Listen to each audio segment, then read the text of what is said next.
అధ్యక్ష సభ్యులు అందరూ కూడా ఈ రెన్యూవబుల్ ఎనర్జీ మీద బాగా ఇంట్రెస్ట్ చూపిస్తూ ఉన్నారు. చాలా సంతోషం రాష్ట్ర అవసరాల దృష్ట్యా. అట్లాగే కవిత గారు మాట్లాడుతూ మేము అద్భుతమైనటువంటి రెన్యూవబుల్ ఎనర్జీ పాలసీ తీసుకొచ్చామని చెప్పారు.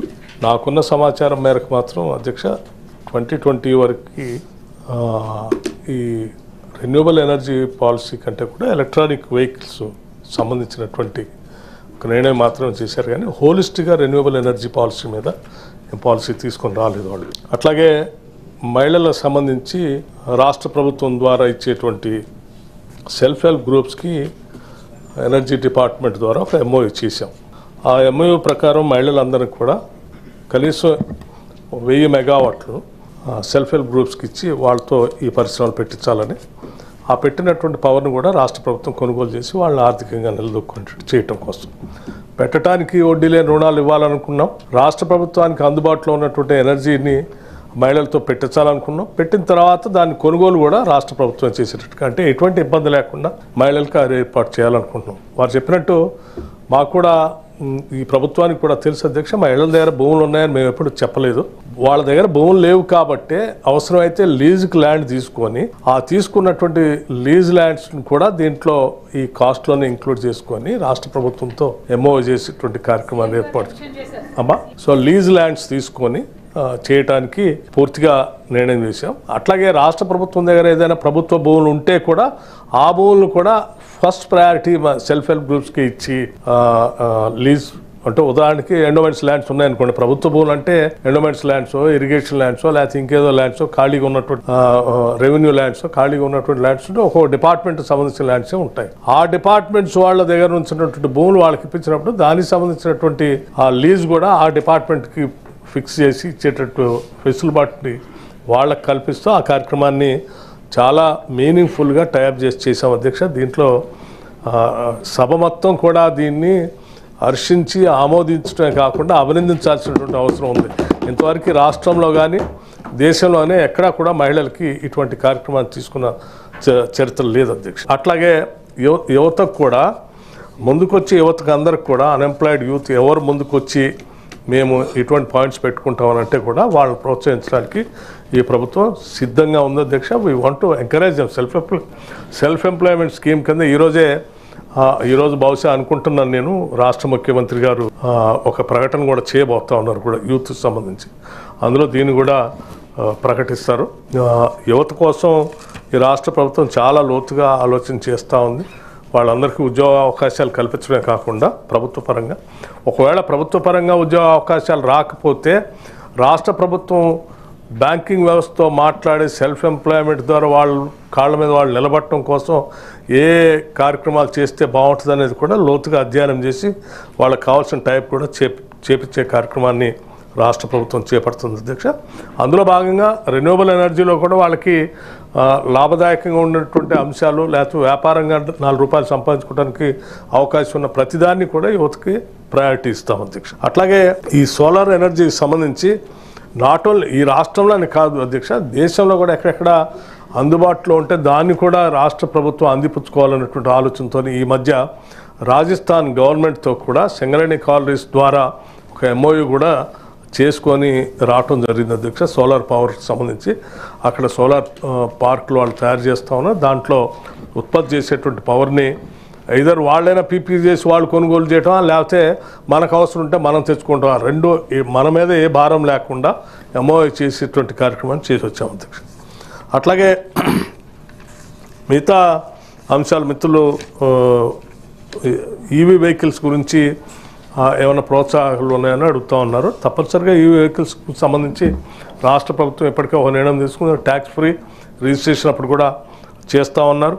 ఇది పెద్ద ఎత్తున ఉపయోగపడుతుంది. ఈరోజు ఎలక్ట్రిక్ వెహికల్స్ మిగతా వెహికల్స్ కంటే ఎక్కువ సేల్ కావడానికి కూడా ఇది ప్రధాన కారణంగా మారుతూ ఉంది అధ్యక్ష.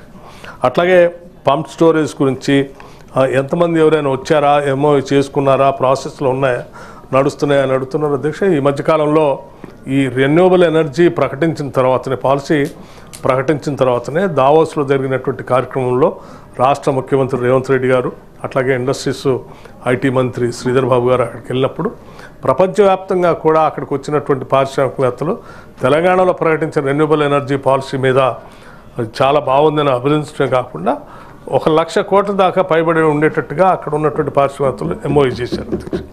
ఈ ఎంఓయూ చేసినటువంటి వాళ్ళు ఇప్పుడు ఫీల్డ్ మీదకి వెళ్ళి స్టడీ చేసుకుంటున్నారు పంప్ స్టోరేజ్ సంబంధించి. పూర్తిగా అవన్నీ స్టడీ చేసుకుని వచ్చిన తర్వాత detailed project report government submit చేసిన తర్వాత దెన్ ఇట్ విల్ బి అది ప్రాజెక్టు ఫ్యాక్టిఫికేషన్ అయిపోతుంది అధ్యక్ష. అట్లాగే ఇప్పటివరకు ఆన్గోయింగ్ ఉన్నది కేవలం 2,469 మెగావాట్లు మాత్రమే అధ్యక్ష. అయితే మేము 2029-30 కల్లా దీన్ని కనీసం 20,000 మెగావాట్లుగా పెంచాలని, 35 కల్లా 36 కల్లా 40,000 మెగావాట్ల స్థాయికి ఈ రెన్యూబుల్ ఎనర్జీని తీసుకొని వెళ్ళాలనేది మేమందరం లక్ష్యంగా పెట్టుకొని ముందుకెళ్తా ఉన్నాం అధ్యక్ష. అట్లాగే ఇప్పటికే మన రాష్ట్రంలో జరుగుతున్నటువంటి విద్యుత్ డిమాండ్ కూడా ఊహించని విధంగా పెరుగుతూ ఉంది అధ్యక్ష. పెరుగుతున్నటువంటి ఈ విద్యుత్ డిమాండ్ని మనం సంపూర్ణంగా పూర్తి స్థాయిలో ముందుకు తీసుకొని పోకపోతే కూడా భవిష్యత్తులో చాలా ఇబ్బందులు ఎదుర్కొనేటువంటి సమస్య ఉంటుంది. కేవలం థర్మల్ పవర్ ప్రాజెక్టుకి సంబంధించినటువంటి పవరే కాకుండా ఈ సోలారు, పంప్ స్టోరేజు, హైడిల్లు, లేకపోతే విండ్ పవరు ఏది అందుబాటులో, ఈవెన్ హైడ్రోజన్, ఇప్పుడు మనోడు చెప్పిన సిఎన్జి, వీటన్నిటిని కూడా సాధ్యమైనంత వరకు అందుబాటులో తీసుకొని వచ్చి రాష్ట్రానికి తక్కువ ధరతో క్లీన్ అండ్ గ్రీన్ ఎనర్జీ ఇవ్వాలని, అట్లాగే క్లీన్ అండ్ గ్రీన్ ఎనర్జీ ఉండటం వల్లనే మల్టీనేషనల్ కంపెనీకి సంబంధించిన కొన్ని కంపెనీలు ప్రొడక్షన్ సంబంధించి ఇక్కడ పెట్టుకోవడానికి కూడా వాళ్ళకి ఏదో టార్గెట్ ఉంది. ప్రపంచవ్యాప్తంగా ఈ పొల్యూషన్ ఫ్రీగా ఉండేటువంటి పరిస్థితిని ఎంకరేజ్ చేయడం కోసం ఈ కార్పొరేట్ సంస్థలపైన కొన్ని టార్గెట్స్ పెట్టారు.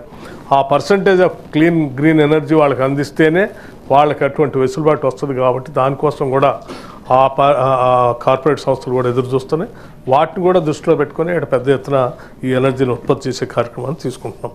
అట్లాగే మిత్రుడు మహేష్ కుమార్ గౌడ్ గారు చెప్పినట్టు ఆయన కొనుగోలు చేయడానికి పోతే ఎస్ డెఫినెట్గా నగరంలో తిరగటానికి కాదు, లాంగ్ డిస్టెన్స్ ప్రయాణం చేయడానికి పనికొచ్చే విధంగా కూడా హైవేస్లో మేము ఎవరైనా ముందుకు వస్తే పెద్ద ఎత్తున అన్ఎంప్లాయిడ్ యూత్ కానీ మిగతా వాళ్ళు కానీ ముందుకు వస్తే రాష్ట్ర ప్రభుత్వం నుంచి అన్ని క్లియరెన్సెస్ ఇప్పించి ఈ ఛార్జింగ్ స్టేషన్స్ పెట్టించడానికి కూడా పెద్ద ఎత్తున ప్లాన్ చేస్తూ ఉన్నాం. తద్వారా భవిష్యత్తులో ఇంకా పెద్ద ఎత్తున రహదారులు ఏమంటే ఈ ఛార్జింగ్ స్టేషన్స్ కూడా వస్తాయి అధ్యక్ష. అట్లాగే నగరంలో మనవాడు వెంకట్ గారు చెప్పినట్టు నగరంలో పొల్యూషన్ కూడా విపరీతంగా పెరిగిపోతుంది అధ్యక్ష. ఈ పొల్యూషన్ ఏ స్థాయికి వెళ్ళిందంటే ఈ ఢిల్లీ పోదామంటే చాలామంది భయపడతా ఉన్నారు కూడా. ఒక పర్టికులర్ సీజన్ వస్తే ఢిల్లీలో ఉన్నటువంటి వాళ్ళంతా బయటకు వచ్చి 2-3 నెలలు బయట ఉండి మళ్ళీ ఢిల్లీ పోయే కార్యక్రమం ఉంటున్నారు అక్కడ ఉన్నటువంటి వాళ్ళు కూడా. అటువంటి పరిస్థితి పెరుగుతున్నటువంటి హైదరాబాద్ నగరానికి కూడా భవిష్యత్తులో రాకుండా ఉండాలన్నటువంటి ఆలోచనతో హైదరాబాద్లో తిరిగేటువంటి ఆర్టీసీ బస్సులు అన్నింటినీ కూడా సాధ్యమైనంత వరకు డీజిల్ వెహికల్స్ అన్నింటినీ ఏ నుంచి బయటికి పంపించి సిటీలో సిటీలో బ్యాటరీ బేస్డ్ బస్సులు ఎక్కువగా తిరగటం కోసం అనుకూలమైన పరిస్థితులు కల్పించడమే కాకుండా సిటీలో ఆటోలకి కొత్తగా వచ్చేటువంటి ఆటోలకి పర్మిషన్ లేదు. సో కేవలం పొల్యూషన్ దృష్టిలో పెట్టుకుని కొత్త ఆటోలకి ఇవ్వట్లేదు. భవిష్యత్తులో ఈ సోలార్ బ్యాటరీతో నడిచేటువంటి ఆటోలకి పెద్ద ఎత్తున ప్రోత్సహించడానికి, అన్ఎంప్లాయిడ్ యూత్ని కూడా ప్రోత్సహించడానికి కొన్ని కార్యాచరణ ప్రణాళికల్ని ప్రకటించే కార్యక్రమం కూడా రాష్ట్ర ప్రభుత్వం చేస్తూ ఉంది అధ్యక్ష. తద్వారా హైదరాబాద్లో ఉన్నటువంటి పొల్యూషన్ని నగరాన్ని కాపాడుకుంటూ వీటితో పాటు ఇక్కడ పొల్యూషన్ గురి చేస్తున్నటువంటి పరిశ్రమలు కూడా సాధ్యమైనంత వరకు ఔటర్ రింగ్ రోడ్ బయటికి పంపించే కార్యక్రమం కూడా చేస్తే బాగుంటుందని ఇక్కడ ఉన్నటువంటి పర్యావరణ శాస్త్రవేత్తలు కూడా పెద్ద ఎత్తున కోరుతా ఉన్నారు. దాన్ని కూడా రాష్ట్ర ప్రభుత్వం ఆలోచన చేస్తూ ఉంది. మీ అందరికీ ఒకటి మాత్రం మేము తప్పనిసరిగా రాష్ట్ర ప్రభుత్వం నుంచి ఒక అష్యూరెన్స్ ఇస్తాను. సభ్యులందరికీ కూడా మళ్ళీ కావాలంటే కూడా రెన్యూవబుల్ ఎనర్జీ పాలసీకి సంబంధించి మళ్ళీ ఒక సమావేశం మీ అందరికీ ఏ డౌట్ ఉన్నా ఒక ఏర్పాటు చేయడానికి కూడా రాష్ట్ర ప్రభుత్వం సిద్ధంగా ఉంది. మీరు కూడా ఎప్పుడైనా మా శాఖకు వచ్చి నన్ను కలిసినా మా ప్రిన్సిపల్ సెక్రటరీ గారిని కలిసినా కానీ సంపూర్ణంగా సమగ్రమైన సమాచారాన్ని ఇవ్వడానికి సిద్ధంగా ఉన్నాం. ఈ పాలసీకి సంబంధించి కూడా ఆన్లైన్లో కూడా మేము పెట్టేసాం. ఎవరికైనా ఆన్లైన్లో కూడా ఓపెన్ చేసి చూసుకోవచ్చు, ఎటువంటి ఇబ్బంది లేదు. సిఎన్జి సంబంధించి కూడా భాగ్యనగర్ గ్యాస్ ఏజెన్సీ ఒకటి ఉంది అధ్యక్ష. ఇక్కడ ఆ భాగ్యనగర్ గ్యాస్ ఏజెన్సీతో కొంచెం టైఅప్ చేపిస్తే మాకు వెసులుబాటు కలుగుతుందని చెప్పి సిఎన్జి ద్వారా గ్యాస్ ఉత్పత్తి చేద్దాం అనుకున్నటువంటి వాళ్ళు కొద్దిమందికి ఒకళ్ళిద్దరు నాకు కూడా రిప్రజెంటేషన్ ఇచ్చారు. దానిపైన కూడా ఆలోచన చేస్తూ ఉన్నాం. తప్పనిసరిగా మా ప్రత్యామ్నాయ మార్గాల్ని సంపూర్ణంగా మేము ఈ ప్రభుత్వం వాడుకుంటుంది, ప్రజలకు కూడా గ్రీన్ ఎనర్జీ అందిస్తుంది. Thank you.